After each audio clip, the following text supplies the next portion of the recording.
क्या लगता है कैसे इवॉल्व हो रहा है मार्केट और आने वाला टाइम कैसा होगा? यार मार्केट इवॉल्व बहुत जल्दी हो रहा है और हमें भी जल्दी जल्दी अडॉप्ट होना पड़ेगा।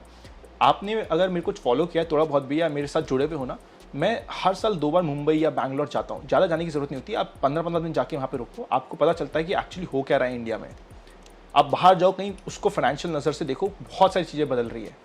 एल्गोस पार्ट बन रहे हैं, अभी बहुत रैंडम है और बहुत रॉ एरिया है, बट एल्गोस बहुत इंपॉर्टेंट हो सकते हैं आने वाले समय में। किस तरीके से एल्गोस के बारे में थोड़ा एल्गो ट्रेडिंग सर, कंप्यूटर आपके लिए ट्रेडिंग कर रहा है। स्टॉप लॉस लगा जो आप नहीं पा रहे, वो कंप्यूटर आपके लिए लगा के छोड़ देगा। ऑटोमेशन अभी अच्छे एल्गोज नहीं है इंडिया में, मैं उसको स्टडी कर रहा हूँ, मैं मेरी ऑडियंस के लिए भी स्टडी कर रहा हूँ। मैं शायद 35 से ऊपर एल्गोज में आज काम कर रहा हूँ। ये एक इंपॉर्टेंट चीज़ है। Second, be grateful in life. जो मैंने जो जर्नी में मेरे दादाजी से सीखा है, पापा से सीखा था, या जो मैंने खुद अपनी छोटी सी जर्नी से सीखा है ना, ये देखो, ईगो तो रावण का भी नहीं चला था। वो कहते हैं ना कि अर्जुन नर का क्या बड़ा समय बड़ा बलवान, याद होगा ये आपको, ये हमारी गीता की कुछ आखिरी श्लोक होते हैं कि अर्जुन नर का क्या बड़ा समय बड़ा बलवान। और इसमें हुआ ये था कि एंड में कृष्ण भगवान का अंतिम समय था। उस समय कृष्ण भगवान ने अर्जुन को बुलाया कि यार मेरी सारी गोपियाँ मुझसे मिलने आई है, इनको आप घर तक छोड़ के आ जाओ।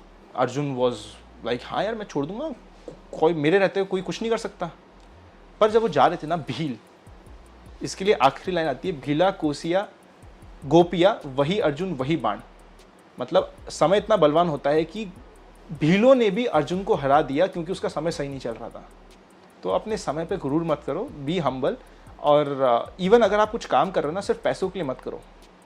If money is the only thing जिसके लिए आप कोई काम कर रहे हो, वो काम ही मत करो, क्योंकि या तो आप उसको सस्टेन नहीं कर पाओगे, या जो आपने कमाया वो किसी ना कैसे करके वापस चले जाएगा।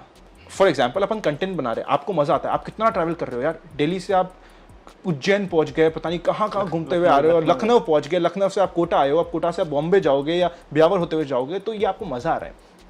स्टॉक मार्केट में जस्ट बिकॉज आपके फ्रेंड्स काम कर रहे हैं, कंपल्सिव आपको आना जरूरी नहीं है। अगर आपको नहीं समझ आता, आपकी नॉलेज नहीं है, आपका इंटरेस्ट नहीं है, तो आप म्यूचुअल फंड को, इंडेक्स फंड को यूज कर लो। इंटरेस्ट है तो इससे अच्छी जगह नहीं है कोई। मैं यहाँ पे किसी को डिमोटिवेट नहीं कर रहा, मैं जस्ट सच्चाई बता रहा हूँ। बिल्कुल बिल्कुल सच्चाई बताना। सिर्फ आप अगर 3 साल में, 1 साल में, 2 साल में पैसा डबल करने के लिए भाग के इसमें काम कर रहे हो तो मत करो सर। आपको मजा आ रहा है ना सर कंटेंट बनाने में? बिल्कुल। मैं अभी हम लोग जस्ट इसके पहले डिस्कस कर रहे थे कि हम ब्रांड्स को मना कर देते हैं बिकॉज हमें वो ब्रांड सही नहीं लगती।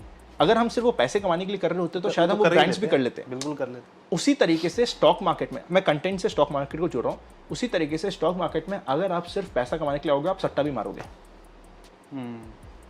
क्योंकि वन टाइम वंडर बनने में सबकी इच्छा होती है। सही बात। मत करो ना सर। आज के दिन इंडिया की 60% पॉपुलेशन मिडिल क्लास में है। 60 से ज़्यादा ही है। मेरे पास जो डेटा है स्टैट्स की, मैं तो देखो स्टैट्स का आदमी, मुझे तो जो डेटा आता है मैं तो मान लेता हूँ, चलो 60 से 70% मान लो। इस 70% में से जो आज मिडिल या लोअर मिडिल क्लास में है, एटलीस्ट 50% यानी कि 35 से 40% लोग अपर मिडिल क्लास में या अपर क्लास में चल जाएंगे। उनका खर्चा बढ़ेगा, खर्चा बढ़ेगा तो इनकम बढ़ेगी। अब वो कौन होंगे 50% मुझे नहीं पता, पर होंगे, ये मेरा पूरा विश्वास है। आप और हम ही बताओ, क्या हमारा खर्चा आने वाले समय में बढ़ेगा कम होगा? बढ़ेगा।